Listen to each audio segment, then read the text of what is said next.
আমরা যারা ছাদে বা অল্প স্থানে চাষ করতে চাই তাদের মূল সমস্যা হল টব বাছাই। অনেক টাকা দিয়ে টব না কিনে আমরা সহজেই বাড়িতে থাকা পুরনো বস্তা দিয়ে একটি বা একাধিক ফসল ফলাতে পারি। আজ দেখব কিভাবে এ কাজটি আমরা করতে পারি। যে কোনো পুরনো সিমেন্টের বস্তা নিন। সহজেই এই বস্তা আপনি পেতে পারেন। শহরের মাঝে একটু খোঁজ করলেই আপনি এই বস্তা ৫ থেকে ৭ টাকার ভিতর পেয়ে যাবেন। বস্তা সংগ্রহ করা হলে ভিডিও দেখানো উপায়ে বস্তাটি ভাঁজ করুন।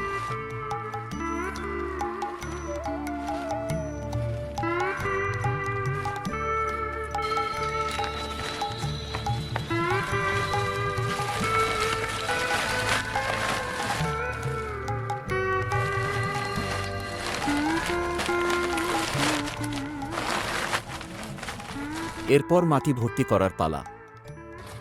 সমপরিমাণে মাটি, কম্পোস্ট সার অথবা গোবর সার নিয়ে ভালোভাবে মিশিয়ে নিন। ভিডিওতে দেখানো উপায়ে মাটি তৈরি করুন।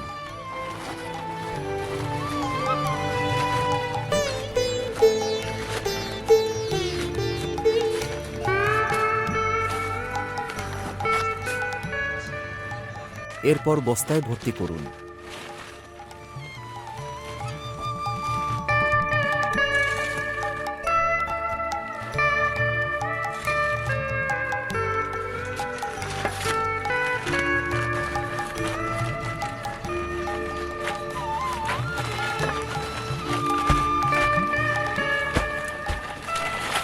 শীতকালে বা গ্রীষ্মকালের প্রায় সকল ধরনের শাকসবজি আপনি এই বস্তায় চাষ করতে পারবেন।